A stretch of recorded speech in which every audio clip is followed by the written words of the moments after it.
자, 먼저 월간 뉴스레터 박명석 큐레이터 함께하도록 하죠. 어서 오세요. 네, 안녕하세요. 네, 밤새 어떻게 분위기 바뀌었어요? 제가 어제 조심스럽게 네, 거의 다 온 것 같다. 네, 그런 얘기 하지 않았습니까? 네, 네.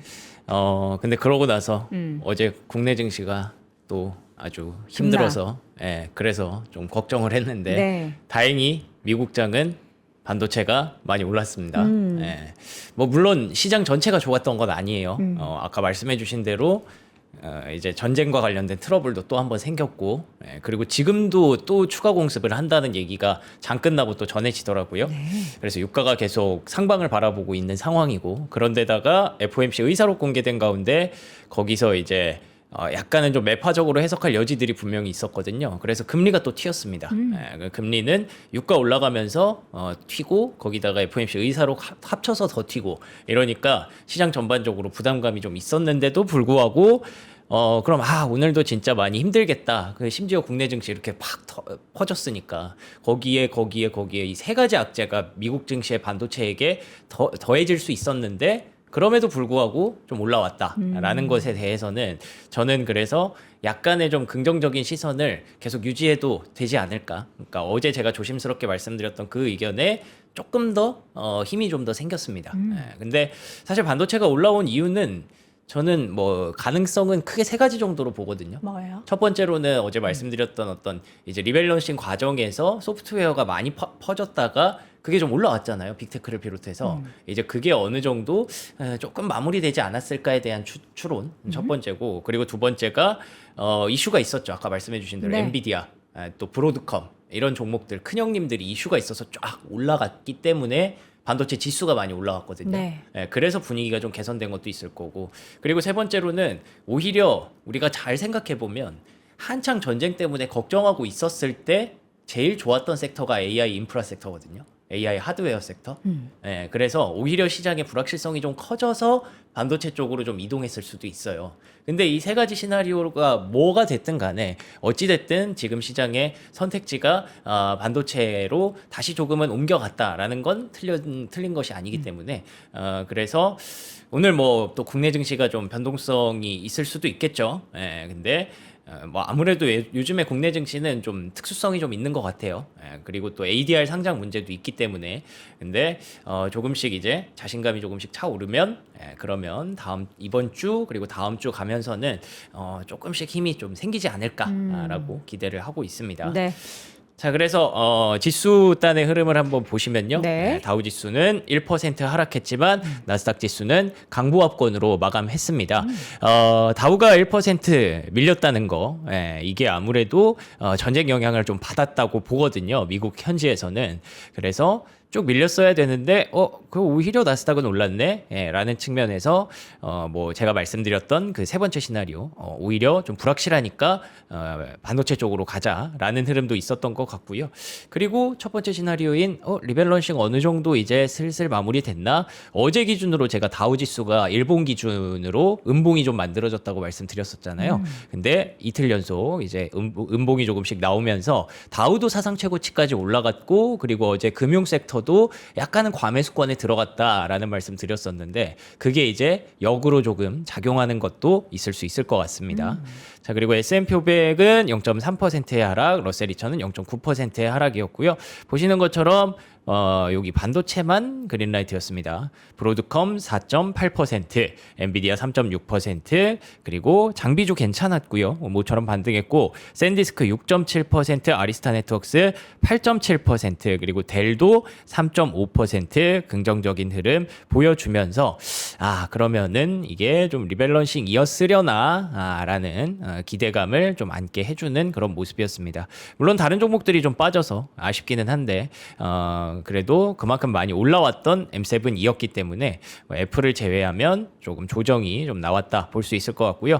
헬스케어 그동안 엄청 좋았는데 아무래도 헬스케어는 미국에서는 계속 방어주 성격을 띈다고 말씀드렸는데, 그게 이제 조금 조정을 받았다는 점에서 이제 다시 시장이 조금 성장 쪽을 볼까라고 자신감을 갖게 됐다고도 해석할 수 있겠죠. 네. 자, 그리고 에너지 쪽에 단계 상승이 좀 나왔습니다. 요거는 뭐 여러분들 다 아시겠지만 유가가 올라갔기 때문이에요. 예, 유가가 74.6달러까지 일단 퉁퉁 튀는 모습이 부담스럽기는 하죠. 근데 기본적으로 사실 68달러에서 계속 더 내려가지 못하고 멈춰 있는 것 자체가 약간은 조금 이제 여기까지려나라는 생각을 아마 다들 하셨을 거예요. 유가의 하락도 뭐 추가로 더 내려가긴 좀 어렵지 않을까 싶었는데, 근데 또 이제 이슈가 딱 맞닥뜨리면서, 그리고 또 전반적으로 시장 월가에서 보는 유가에 대한 전망도 계속 내려가고는 있었지만 연말 기준으로 70달러 중반까지는 다들 보고 있거든요.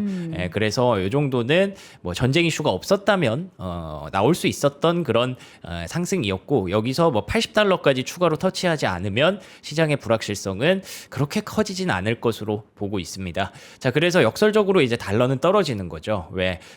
강달러가 계속 지속되는 구간에서 제가 이제 미국이 그걸 용인하는 이유가 유가를 잡기 위해서인 것 같다라고 추론을 했었는데, 아니나 다를까 유가가 올라오니까 이제 달러는 조금 빠지네요. 예, 이런 현상들이 이 달러와 유가의 관계를 설명할 수 있을 것 같고요. 그리고 10년물 국채금리가 말씀드린 것처럼 또 한 번 튀었어요. 예, 이게 유가가 올라가서 물가가 올라가니까 금리 인상할 수도 있지 않아? 요 우려가 또 생긴 거고, 거기다가 FOMC 의사로까지 더해지면서 조금은 금리 부담감을 생각하지 않을 수 없게 됐습니다. 그래서 당연히 비트코인은 빠지는 거죠. 금리가 올라갔으니까. 그리고 금값도 요즘은 뭐 거의 위험자산 쪽에 붙어 있죠. 그래서 1.7% 하락으로 마감이 됐습니다. 네. 자, 그럼 밤사이 또 이슈들 한번 정리를 해보도록 하죠. 갑자기 또 공격 소식이 전해지더니 호르무즈 해협에서 네. 트럼프 대통령이 또 수위가 높은 발언들을 막 쏟아냈잖아요. 어떤 얘기들을 했을까요? 자, 그래서 트럼프 대통령이 이 나토 회담에 갔거든요. 네. 예, 거기서 이제 옆에 있는 사람이 나토 총재인가 그렇다고 하더라고요. 이분이 예, 그래서 둘이 이렇게 얘기를 하는데 옆에서 이제 기자들이랑 기자회견이 있고 기자들이 계속 얘기를 해요. 뭐 질문 같은 것들을 던집니다. 근데 거기서 이제 이란이 그때 당시에 어제 기준으로 여러분들 기억해 보시면 이란의 어떤 곳에서 계속 이제 그 상선을 때렸잖아요. 네. 네, 두 차례 무려 세 척을 때렸는데, 그에 대해서 이제 미국이 당연히 화가 나는 부분이 있었죠. 왜냐하면 휴전 MOU를 어렵게 체결을 했는데 거기서 이제 그걸 위반하는 그런 모습들이 나왔으니까, 그래서 그 질문이 들어간 겁니다.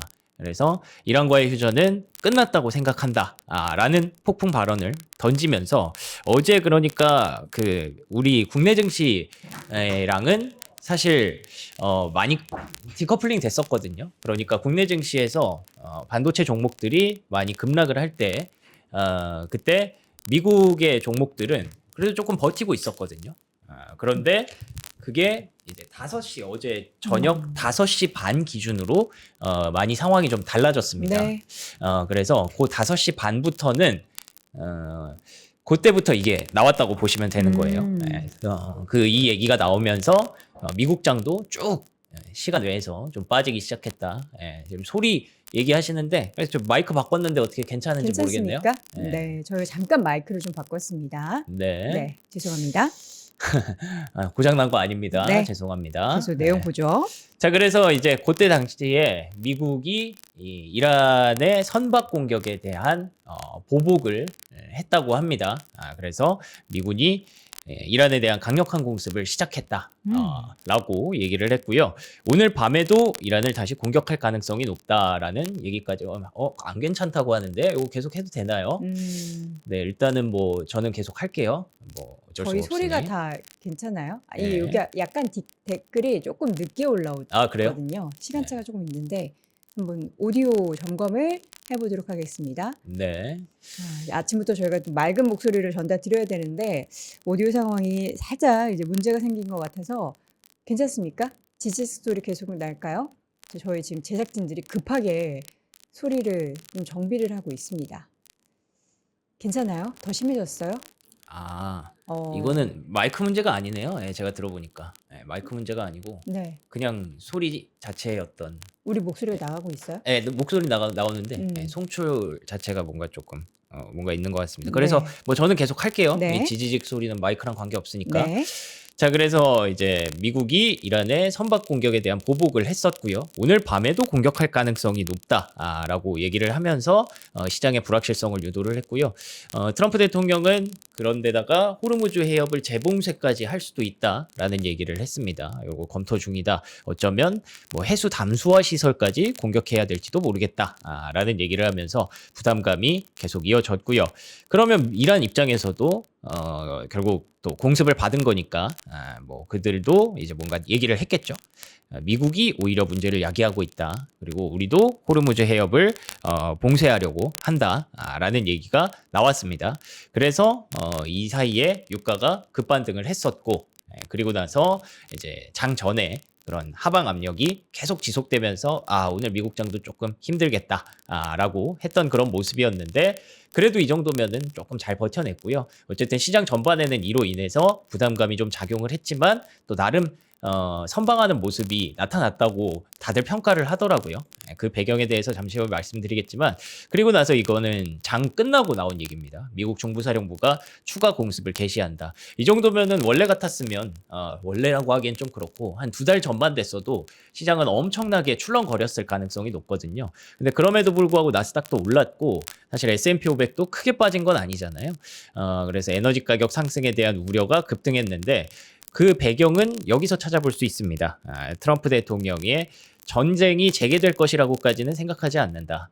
그러니까 이 사람이 되게 뭐 의도적인 건지는 모르겠지만 제 생각에는 시장의 어떤 상황을 계속 보고 있는 것 같아요. 뭐 여러분들 다 아시겠지만 이제 뭐 쿠팡도 뭐 엄청 트레이딩을 했다더라. 트럼프 대통령이 주식에 관심이 많다더라. 이런 얘기 굉장히 많지 않습니까? 그래서 그 전에 일단 불확실성이 났지만 개장 전에 불확실성이 났지만 개장 이후에는 전쟁까지는 갈 거라고 생각하지 않는다라고 하면서 시장을 좀 안심시켰고, 그리고 나서 아까 말씀드렸던 이 추가 공습 이것도 꼭 그 장 끝나고 또 시작을 하더라고요.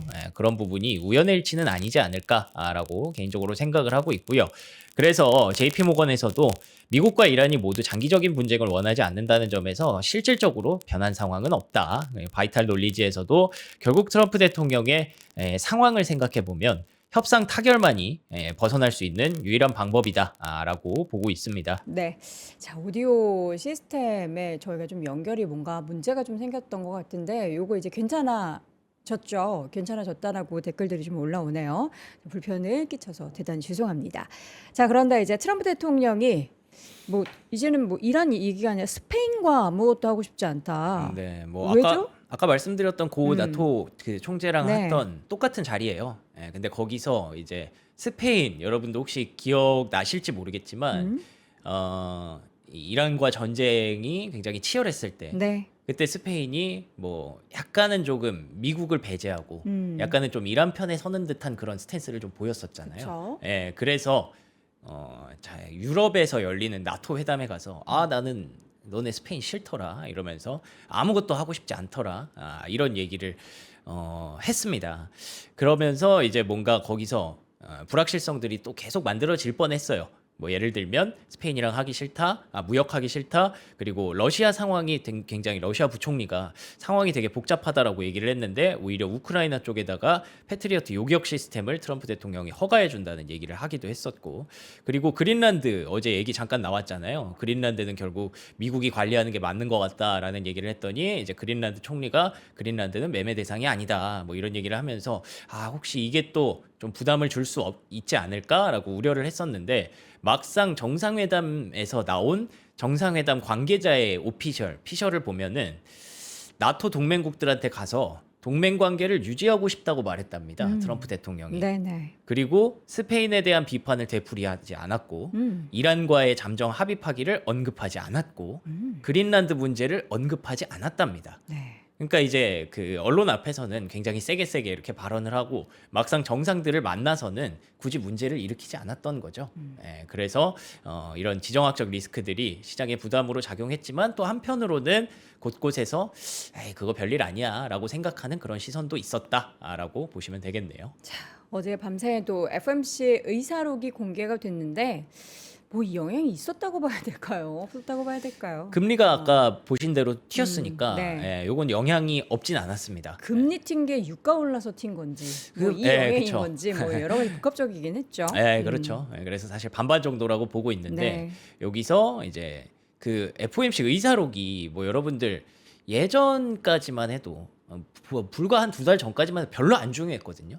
왜 그러냐면 이제 파월 의장이 나와서 온갖 걸 다 얘기해 주잖아요. 네. 그리고 이제 연준 위원들도 다 똑같이 하나씩 얘기를 하고. 근데 이제는 여러분 아시는 것처럼 케빈 워시 의장은 그런 걸 별로 안 좋아합니다. 그러다 보니까 이제 의사록에 대해서 관심이 좀 높아졌는데 거기 보시면 a few라는 표현이 나옵니다. few는 뭐 우리가 흔히 아는 소수, 몇몇의 뭐 이런 얘기죠. 그래서 연준 위원들 몇몇 소수의 참가자들이 6월에도 금리 인상이 타당하다라는 얘기를 했다는 겁니다. 그러면서 지금까지 우리가 뭐 완화적인 통화 정책 이런 것들을 멘트에 넣었다면 이제 그거 빼야 된다. 왜냐하면 금리 인상에 대한 타당성이 지금 생겼기 때문에 물가가 올라갔고 유가가 올라갔기 때문에 그런 얘기를 했다고 해서 아 이러면은 확실히 금리 인상에 대한 의지가 있구나. 조금은 매파적으로 받아들일 수 있구나 싶었는데 여기서 또 헷갈리는 게 almost all이라는 표현이 나왔대요. 거의 모든 위원들은 인플레이션 압력이 완화되지 않으면 금리 인상이 필요하다. 다만 곧 2%로 돌아갈 경우에는 동결하거나 인하할 수 있다고 생각한다. 그러니까 다들 지금 갈림길 안에 있는 거예요. 그래서 이거에 대해서 여전히 조금은 금리 인상에 대한 생각도 있고 의지도 있지만 금리 인상을 한다까지는 아니어서 우리는 계속 그 조심스러운 외줄타기를 해야 되는 그런 상황이고요.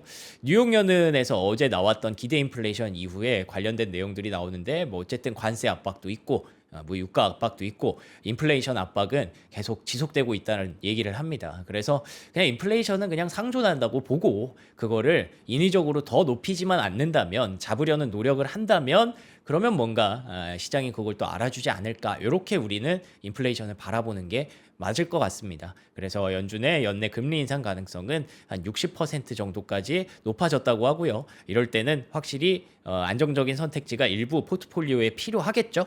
그래서 UBS에서는 일라이 릴리, 로키드 마틴, 스트라이커, 맥도날드, 찰스 슈왑, 메드트로닉 이런 종목들을 좀 추천하기도 했습니다. 네. 자, 최근에 사실 변동성이 되게 컸고 미국에서도 그 흐름이 바로 연동이 되기는 했는데 미국은 그래도 이제 기술주 외의 종목들은 좀 올라서 괜찮다라고 생각을 했었잖아요. 네. 근데 이 보고서 보니까 그래도 기술주가 낫다. 음. 수익률적인 측면이나 뭐 투자 매력도 이야기하는 거겠죠. 그렇죠. 뭐 앞에서 제가 이제 유가도 높아지는 이유가 있었고 금리도 높아지는 이유가 있었고 그래서 UBS에서는 좀 안정적 선택지를 지금 포트폴리오에 포함할 필요가 있다라고 얘기는 하지만 뭐 우리가 모건 스탠리 그 뭐 리포트에 대해서도 되게 곳곳에서 되게 조금 해석을 각자 나름대로 하더라고요. 근데 모건 스탠리도 결국에는 그거거든요. 상반기에 기술주 반도체가 너무 많이 올랐고 그렇기 때문에 그거에 대해서 하반기에는 그게 좀 확산될 수가 있고 실제로 그 확산이 일어나고 있으니까 그거에 대응하기 위해서 일부 반도체를 팔아서 그런 종목들을 담아놔야 시장의 포트폴리오를 따라갈 수 있다, 수익률을 따라갈 수 있다라는 게 모건 스탠리의 입장이었거든요. 네. 근데 아무래도 우리나라는 이제 투자자분들이 반도체를 팔아라 이거에 대해서 너무 민감하니까 그것만 이렇게 조금 보도가 됐던 측면이 있어서 그거에 예민하게 반응을 했는데 근데 결국에는 모건 스탠리도 반도체가 나쁘다라는 건 아니거든요. 근데 상반기에 너무 혼자 독주를 했기 때문에 그 확산을 대비하자라는 측면인 거고 그래서 결국에는 다들 기술주가 반드시 포트폴리오에 남아 있어야 된다는 다 공존하는 동의하는 그런 현상입니다. 그래서 트리베리어트 리서치에서도 그래도 기술주가 낫다. 왜냐하면 S&P 500이 8천까지 갈 거니까. 근데 8천까지 갈 거에 대한 배경은 뭐 갑자기 소비 시즌이 막 살아나서 소비주가 좋아져서 뭐 경기가 좋아져서 8천까지 간다라는 시나리오는 솔직히 좀 어렵잖아요. 결국에는 AI가 해줘야 되는 거죠. 그렇기 때문에 우리는 AI라는 기대감을 갖고 8천을 외치는 거라서 기술주가 포트폴리오에 들어가 있어야 된다라는 거고요. 실제로 어떤 물가에 대한 가늠자 중에 하나로 보는 마나임 중고차 가격이 최근에 다시 고점을 찍고 좀 하락세를 보이고 있습니다. 이렇게 되면은 물가에 대한 부담감이 생각보다 그렇게 높지 않을 수 있다. 연준이 금리 인상을 얘기하는 게 조금 과도한 표현일 수 있다라고 보는 시선도 있는 거고요. 그래서 그런지 개인 투자자들의 심리도 조금씩 좋아지고 있습니다. 살짝 이렇게 톡 올라오는 모습이 있죠. 그리고 금도 원래 계절적으로 6월까지 계속 안 좋다고 하더라고요. 근데 7월에 계절적으로 조금씩 올라가는 모습들이 있고 연말까지 올라가는 모습들이 있다고 하니까 금이 이제는 뭐 아까도 잠깐 말씀드렸지만 주식시장에 거의 붙었죠. 거의 이제 위험자산처럼 평가가 되고 있는데 이게 실제로 계절적인 모습이 맞다면 왜 지난번에 6월, 7월 지나올 때도 한번 보여드렸지만 7월은 주식시장이 상당히 좋은 달이잖아요. 네. 그런 것들이 시즈널리티가 맞다면 그러면 여전히 기대감은 놓지 않고 있어도 되겠죠. 그래서 싱가포르의 테마섹 여기가 이제 싱가포르 뭐 국부 펀드처럼 알려져 있는 곳인데 네. 거기는 여전히 AI 투자에 대한 비중을 확대할 계획이라고 합니다. 그 배경 그 분야는 세 가지 인공지능 AI 그리고 인프라 그리고 뭐 에너지 저장 ESS겠죠. 원자력, 재생에너지 그리고 민간 신용 뭐 이런 쪽에 대해서 투자 기회를 보고 있다. 그래서 인공지능 관련 투자 비중을 현재 6%에서 15%까지 늘릴 것이다라고 보고 있으니까 결국에 AI가 우리가 잘못된 길을 가고 있는 건 절대 아닙니다. 그런 것들을 보시면 될 것 같고 그 아까 말씀드렸던 그 리서치에서 기술주가 낮다고 얘기를 하면서 특히 또 마이크론을 짚었어요. 마이크론이 1,500에서 1,600달러까지 갈 수 있다. 수익은 2028년에서 29년 사이에 정점을 찍을 수 있다라고 보면서 정상화된 수익을 기준으로 보더라도 마이크론은 비싸기보다 현재 적정 가치로 평가되는 것 같다. 마이크론이 비싸다는 뭐 논란들이 이제 뭐 마이클 버리도 제기를 하고 막 그랬었는데 여전히 메모리 반도체에 기회가 있다라고 보는 그런 관점이었습니다. 자, 특징주 보도록 하겠습니다. 반도체 절대 지켜. 뭘 네. 지키는 거예요? 뭐 어떤 선? 제가 어제 그 뭐 이런저런 얘기를 했을 때 음. 이제 기술적인 판단도 조금 했었다라고 네. 말씀드렸는데 실제로 미국에서도 이걸 보더라고요. 차티스트적인 예, 관점으로 그러니까 속스죠. 필라델피아 반도체 지수. 미국 반도체 지수. 미국의 반도체 지수인데 음. 요게 이제 요 선을 조금 지켜줘야 된다. 그 선이 뭐예요? 여기에 이제 지지가 남아 있으니까 여기서 밀리기 시작하면 끝도 없이 내려갈 수 있는 그런 위기니까 여기를 지켜줘야만 하는데 요게 이제 오늘 필라델피아 반도체 지수거든요. 아. 그래서 요거를 이탈할 뻔하다가 어제까지 굉장히 불확실성이 컸잖아요. 이탈할 뻔하다가 오늘 강하게 올라오면서 지켜줬다라는 흐름이 나타났다는 점에서 이런 거 보고 제가 사실은 어제 조금 이게 어쩌면 다 왔을 수 있다라는 추론을 했던 건데 기술적 관점에서도 예. 다 왔다. 그래서 그게 다행히도 일단 한 번의 위기는 넘겼다 정도로 보시면 될 것 같고요. 네. 그 제가 어제 봤던 거는 60일선이었거든요. 60일선을 기가 막히게 필라델피아 반도체 지수가 탁 찝고 낙폭을 줄였더라고요. 근데 사실 요즘에는 60일선보다 미국에서는 50일선을 보니까 여기서 50일선을 본 건데 오늘의 반등으로 인해서 그 50일선 위쪽으로 다행히 올라왔습니다.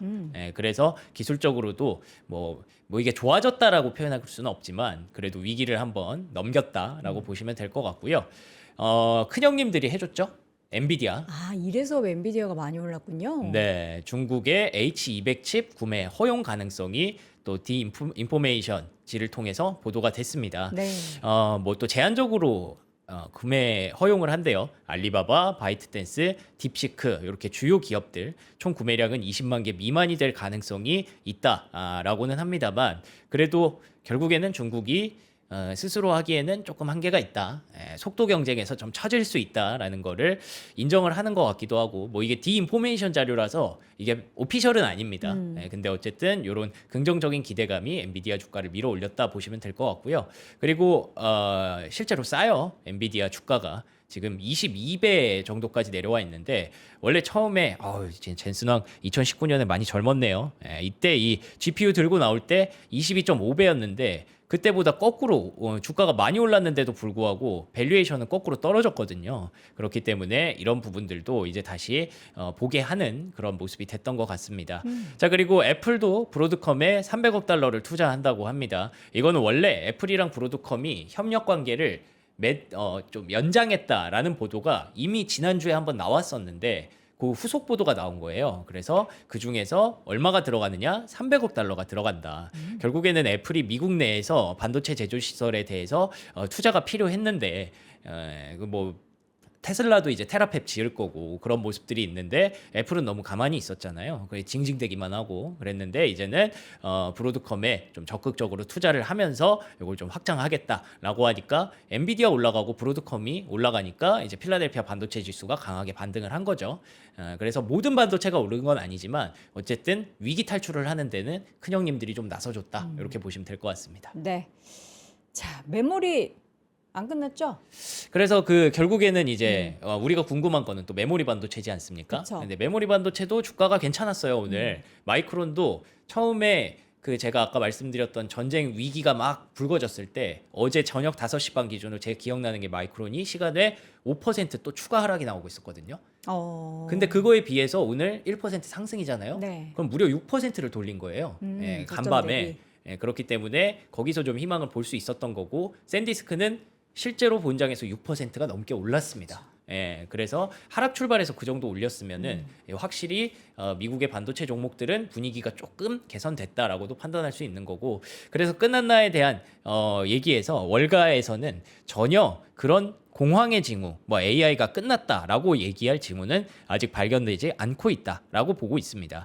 뭐 상승세가 꺾인 거는 분명하죠. 주가가 떨어진 건 사실이니까. 다만 전체 흐름은 크게 흔들리는 것 같지는 않다. UBS에서는 강제 청산이라기보다 질서 있는 리스크 완화 과정에 훨씬 더 가깝습니다. 요게 제가 말씀드리는 뭐 리밸런싱이랑도 좀 연결이 되는 거죠. 너무 많이 올랐으니까 리스크를 좀 줄이기 위해서 이쪽으로 좀 분산을 해놓는 거. 그거는 사실 주식시장에서 되게 당연한 일이거든요. 예, 근데 그런 거에 대해서 조금 과격하게 나타나다 보니까 우리가 오해를 할 수 있었던 거고 그리고 골드만삭스와 도이치뱅크에서는 아직까지 누구도 패닉에 빠지지 않고 있다. 여전히 기본적인 전망은 긍정적이며 지금 뭐 캐펙스의 어떤 공백이 있지만 종종 이런 일은 일어날 것이다. 물리적인 인프라 구축 속도가 애플리케이션 수익화 속도보다 앞설 경우 그러니까 막 지어야 되니까 이게 돈 벌 게 확실하니까 막 지어야 되니까 막 지어놓고 있는데 그래서 막 채권까지 땡겨서 막 지으려고 하는데 소프트웨어가 수익화가 안 돼. 빅테크가 수익화가 안 돼. 이러면 그때마다 고민은 할 거라는 거죠. 그렇죠. 예, 그래서 지금 그게 좀 과격하게 일어난 거고요. 그래서 JP 모건은 오히려 어제가 바닥이었을까요? 라는 얘기를 오늘 이렇게 하더라고요. 그래서 하락장에서 조금씩 매수하는 게 좋다고 생각한다. 상승 모멘텀이 마무리된 것 같다라고 번역이 되는데 이거 잘못 번역된 거거든요. The end of the momentum unwind. 그러니까 unwind가 아까부터 제가 말씀드린 그 리밸런싱 같은 네. 거예요. 예, 반도체 빼서 다른 거 좀 사기. 예, 그게 어느 정도 마무리된 것 같다. JP 모건에서 이렇게 얘기를 하네요. 이거 봐요. 아직까지 네. 완벽하게 AI가 번역을 못해요. 어떻게 그러네요. 해야겠어요? 예. 메모리 더 써야죠. 아 그래야죠. 부족해서 저러는 거구나. CPU 더 써야죠. 예. 그렇죠. 그래서 메모리는 뭐 어쨌든 오늘 좀 자신감을 조금은 회복을 했고요. 네. 톰리 씨도 이렇게 얘기를 했습니다. 네. 삼성전자 많이 빠지지만 그렇게 겁먹을 거 아니다라고 얘기를 하면서 결국에 앞으로의 관건은 이제 삼성전자가 어쨌든 하락한 건 사실이니까 큰 네. 폭으로 하락한 건 사실이니까 2분기 실적에서 혹시라도 기대치를 맞추지 못하면 이렇게 빠질 수 있어라는 경고성 메시지는 던진 게 맞고 그렇죠. 예, 그거는 인정을 해야 되는 거고 그리고 그럼에도 불구하고 하이퍼스케일러들의 캐펙스 전망이 상향됐습니다. 뱅크 오브 아메리카에서 상향을 했기 때문에 이러면은 어쨌든 그 실적 시즌으로 들어가는 과정에 있어서 부담감은 조금 내려놓을 수 있는 거고요.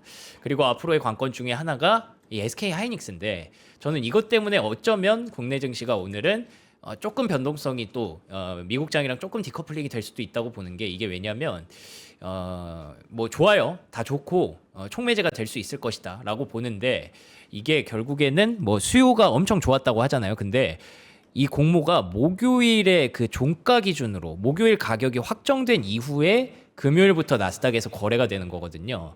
그렇게 되면은 오늘장에서 막 SK하이닉스가 급등을 한다고 혹시 가정을 하면 그러면 이제 너무 세게 그 상장될 때 들어갈 수도 있는 거죠. 네네. 뭐 물론 이미 너무 많이 내려와서 그런 부담감은 내려왔지만, 그쵸. 근데 그런 것들까지 생각을 해보면 오늘까지는 조금 한번 지켜보는 것도 방법일 것 같고 오늘 오후에 만약에 예상만큼 못 가네, 뭐 또 눌리네 이러면은 이거는 미국에서 샌디스크 오르고 마이크론 올랐는데 이게 또 눌리는 거는 뭐. 조금 이제 디커플링이 심화되는 거잖아요. 그렇기 때문에 그때부터 이제 접근을 다르게 하는 시나리오도 있지 않을까. 뭐 제 나름대로 한번 상상을 해봤습니다. 네.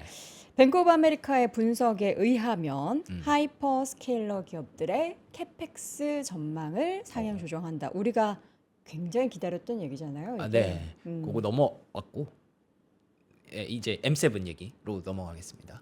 나는 왜 이 자료가 여기 있을까요? 자, M7 모두의 시간이 거꾸로 갔다. 뭐 어떻게 거꾸로 갔어요? 그래서 M7 기업 아까 그 엔비디아 얘기도 밸류에이션 얘기도 좀 말씀드렸지만 다른 종목들도 꽤 많이 밸류에이션이 10년 평균에 비해서 낮아져 있거든요. 특히 아마존 같은 경우에도 그렇고 그리고 메타 플랫폼은 심지어 18배 수준까지 내려와 있고 마이크로소프트 19.9배까지 내려와 있습니다. 그렇기 때문에 이제 M7에 대해서도 여전히 긍정적으로 보는 시선이 남아 있고 그랬기 때문에 아까 말했던 그 언와인딩 이런 것들이 좀 발생을 한 거죠.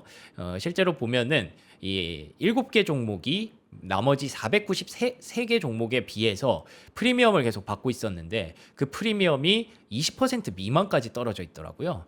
이러면은 여기에 가격 메리트가 이제 발생을 한 거니까 그래서 이쪽이 올라가기 위해서 많이 올라온 반도체를 좀 팔았다라는 추론도 가능한 건데 그러면 이 M7이 그 정도 수준에서 끝날 게 아니라 앞으로 계속 올라가려면 그러면은 이제 수익성을 입증을 해야 되는 거잖아요. 근데 그 수익성을 입증하려면 결국에는 또다시 AI가 얼마나 빠르게 투자한 효과를 낼 수 있느냐가 중요하다라고 얘기를 합니다. 그래서 이런 것들이 이번 실적 시즌에 굉장히 중요한 포인트가 될 것 같고요. 여러분이 캐펙스만 보실 수도 있지만 계속 강조드리는 게 캐펙스뿐만 아니라 이들이 수익화를 어떤 방식으로 어떻게 다양화를 시키고 있는가 가능성을 얼마나 타진하는가 이것도 좀 보셔야 됩니다.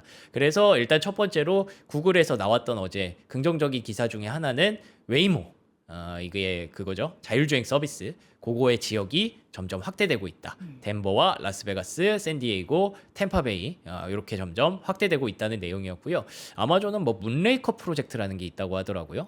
그 차량 호출이랑 친구에게 문자 메시지를 보내는 것과 같은 여러 단계를 거치는 요청을 처리하는 알렉사 AI 프로젝트다. 뭐 명확하게 뭔지는 모르겠어요. 이렇게 뭐 텍스트로만 메시지 설명되니까. 전송 뭐 플랫폼 같은 거예요? 그렇겠죠? 근데 뭔가 조금 발전된 AI 에이전트지 않을까라고 생각은 하는데 어쨌든 여기서 또 흥미로운 건 이것 때문에 GPU 관련 비용이 1억 달러 이상 소요될 것으로 예상이 된다. 알렉사의 새로운 프로젝트 중 가장 비용이 많이 드는 사업이 될 것이다. 우리가 아무리 걱정해도 빅테크는 계속 AI 빌드업을 짜기 위해서 캐펙스도 잘 생각을 하고 있고 그거를 어떻게 보면 조금 효율적으로 조정을 하는 과정은 좀 불가피하겠지만 그래도 계속 잘 나가고 있다라고 보시면 될 것 같고요.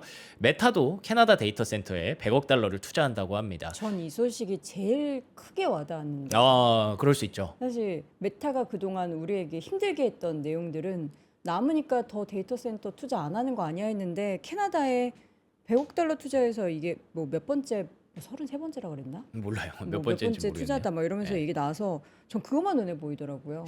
그러니까 우리가 좀 오해가 있었던 거죠. 결론적으로는. 그럼 메타가 좀 얘기하든가 진짜 빨리 나와가지고 그 얘기 나왔을 때 공식 내용이 아니면 나와서 아니에요 우리는 데이터 센터 지금 지으려고 캐나다 쪽 지금 알아보고 있어요라는 얘기를 그때 해주면 이렇게 많이 충격 안 받잖아요. 근데 뭐 저는 이제 그 화가 나네요. 낮에는 한국인이지만 밤에는 거의 미국인처럼 살잖아요. 그러면서 느껴지는 건 그 뭐 어제 이건희 대표님도 좀 얘기하셨던 것 같은데 네. 미국은 반도체가 빠지든 말든 신경 안 써요? 별로 크게 관심이 없어요. 뭐 물론 개인 투자자들은 그런 거 뭐 샌디스크 이런 거에 열광했지만 네. 근데 오히려 그러고 나서 M7이 올라갔잖아요. 아, 그럼 더 좋죠, 그들은. 우리가 굉장히 열받고 그거에 대해서 화가 난다. 굉장히 강하게 이제 분석도 하고 뭐 얘기도 많이 하고 그런 건데 미국은 그냥 뭐 그럴 수 있지 많이 올랐잖아 반도체. 그거 언와인딩이잖아. 그냥 리밸런싱 하는 게 맞는 거 아니야? 이 정도에서 그냥 담론이 끝나요. 부들부들. 얄미워라. 그래서 그냥 네. 뭐 굳이 해명할 일도 아니었던 거죠 메타 입장에서는. 어쨌든 메타 여러분 계속 데이터 센터 투자한대요. 네. 캐나다에 짓는데요. 그렇죠. 그리고 어제도 뭐 뮤즈 이미지 네. 알렉산더 왕이 네, 공개하면서 그것도 어느 정도 자신감을 좀 줬잖아요. 그래서 결정적인 뉴스가 맞다고 생각합니다. 저도. 네. 그래서 반도체에 대해서 너무 큰 걱정을 할 때는 아니다. M7 실적도 우리가 너무 과도하게 걱정해 줄 필요는 없다라고 네. 보고 있습니다. 자, 소프트웨어에 대한 긍정적인 전망이 지속되고 있다. 아, 그렇습니다. 결국에는 우리가 그러면은 여기서 고민해야 되는 거는 뭐 어느 정도 그 밸런스가 맞춰졌다고 친다면 네. 하드웨어랑 소프트웨어가 그러면은 계속 하드웨어로 다시 올 것이냐 아니면 소프트웨어가 뭐 앞으로 계속 수익화를 한다고 하면 수익성이 난다고 하면 소프트웨어에도 분명히 머무르는 수급이 있을 거니까 요 밸런스를 잘 맞추는 게 중요한데 저는 지금 시점에서 명확한 답을 내리기는 어렵다고 보고요. 모든 미국의 어떤 글로벌 기관 투자자들도 그걸 염두하고 있기 때문에 실적 시즌 전에 어느 정도 밸런스를 맞췄다고 봐요. 그래서 실적 시즌을 보면서 이들이 수익화를 어느 정도 했는가에 따라서 그 비율이 좀 달라지겠죠.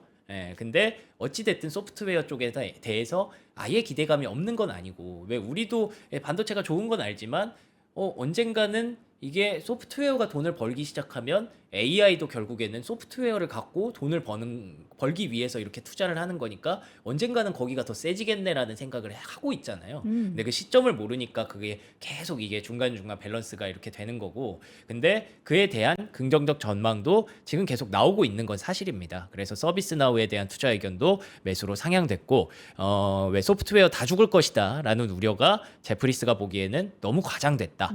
그러니까 상반기에 반도체가 그만큼 셌던 게 아까 뭐 전쟁으로 인해서 확실한 거를 가는 것도 있었고 실적이 좋았던 것도 있었지만 소프트웨어 다 죽을 거야라고 해서 더 반사수혜를 더 봤던 것도 있잖아요. 근데 그런 것들이 계속 조금씩 다른 쪽으로 해석이 된다면 그러면 이제 하반기에는 이걸 같이 들고 가는 전략이 일단 가장 합리적이겠죠. 그런 부분들이 나오고 있고 그런데다가 이제 또 알리바바 입장에서도 급등을 했습니다. 그러게요. 알리바바 주가가 급등을 한 이유는 여기 되게 흥미로웠던 게 실적 시즌 전에 얘네는 뭔가 얘기해주는 그런 브리핑이 있나 봐요. 실적 시즌 전에 실적 발표에 나와서 앞서서 뭐 컨콜을 통해서 나중에 하는 게 아니군요. 그런가 봐요. 애널리스트들이랑 브리핑을 했는데 거기 보니까 6월 분기에 그 상거래 사업 부문에 손실이 줄어들었고 전반적인 수익성이 좋아지고 있다라는 얘기를 했대요. 여기서 우리는 그러면 알리바바가 좋겠네라는 부분도 있겠지만 그리고 그만큼 중국의 그 AI 관련 기업들이 엄청 빠져 있거든요. 그렇군요. 알리바바 주가도 그런 것도 있는데 플러스 알파로 알리바바도 수익화를 좀 하기 시작했네. 그러면 하이퍼스케일러들이 어느 정도 기대를 해도 될까에 대한 가능성을 좀 볼 수 있는 거죠. 그렇죠. 돈이 되냐라고 항상 우리가 질문을 하고 그렇죠. 돈이 돼야지 투자를 할 수 있고 이런 네. 이제 선순환이 펼쳐지는 거 우리가 기대를 하는데 그 기대는 결국에는 이제 반도체 종목들의 귀결이 되는 거겠죠. 자, 얼마 전에 우리 스페이스X 상장 그리고 어제 나스닥 편입 소식 계속 전해드리고 있는데 우주 관련해서 블루 오리진이 자금 조달 계획을 발표를 했네요. 네, 블루 오리진이 처음으로 외부 자금 조달에 나섰다는 소식입니다. 네. 뉴욕타임스에서 보도가 됐고요. 100억 달러 규모의 자금 조달 계획이 나왔다라고 했는데 최근에 사실 우주 관련주가 주가가 엄청 많이 밀려 있거든요. 스페이스X도 분위기가 안 좋고 전반적으로 우주 관련주들이 수급에 어떤 꼬임 현상이 발생하면서 아무래도 스페이스X로 다 갔겠죠. 우주를 좋아하시는 투자자분들이. 그래서 많이 빠져 있는데 이 소식도 전해지고 모건 스탠리가 로켓랩에 대한 비중 확대 의견을 유지하면서 목표 주가를 105달러까지 올려놨거든요. 다시 말하면 로켓랩의 주가가 100달러 밑으로 떨어져 있다는 거죠. 엄청 많이 올랐었는데 지금 한 80달러밖에 안 되더라고요. 그래서 거기서 이제 좀 반응을 조금씩 하기 시작을 합니다. 그런데다가 스페이스X는 원래 어제 기준으로 그록 4.5 요거를 출시하는 날이었는데 실제로 출시를 했다고 하더라고요. 그러면서 이게 왜 의미가 있냐면 커서 인수하고 나서 그거 붙여서 나온 거예요. 벌써 인수하고 벌써 붙였어요? 예. 그냥 뭐 장착하면 끝인가? 뭐 되게 뭐 빨리 그거 하네요. 활용해서 학습된 모델이라고 하더라고요. 그래서 뭐 이거는 뭐가 좋다 이렇게 광고를 하고 있는데 결국에는 이것도 우주 관련주지만 어쨌든 그 우주에 탈을 쓴 AI라고 저는 생각을 하거든요. 그래서 이런 것들도 어쩌면 하이퍼스케일러로 봐야 되나 싶기도 하고 그래서 이번 실적 시즌에 어떤 결과가 나올지 스페이스X도 조금 주목해서 봐야 될 것 같습니다. 네. 자, 우리 반도체 뿐만 아니라 국장 힘내라 이렇게 응원하고 싶죠. 그럴 때 힘낼 때 가장 좋은 음식이 뭘까요?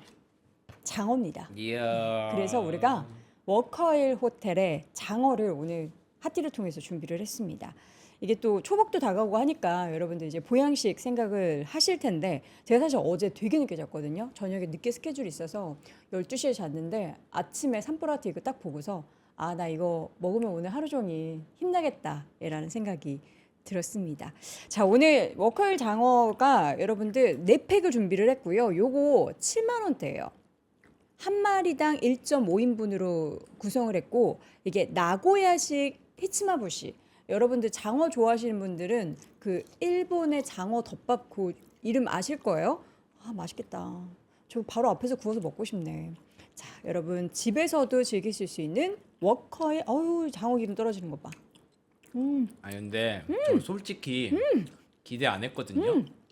저는 장어나 뭐 참치나 이런 비싼 물고기 있잖아요. 이런 거는 진짜 잘하는 집 가서 먹어야 된다라는 그런 주의가 있어요. 잘하는지 워커힐. 근데 어쨌든 이렇게 오니까 밀키트 그 약간 선입견 있으시구나. 있는데 엄청 맛있네요. 여러분 죄송해요. 먹을게요. 이거 엄청 통통하네 장어가. 너무 맛있다.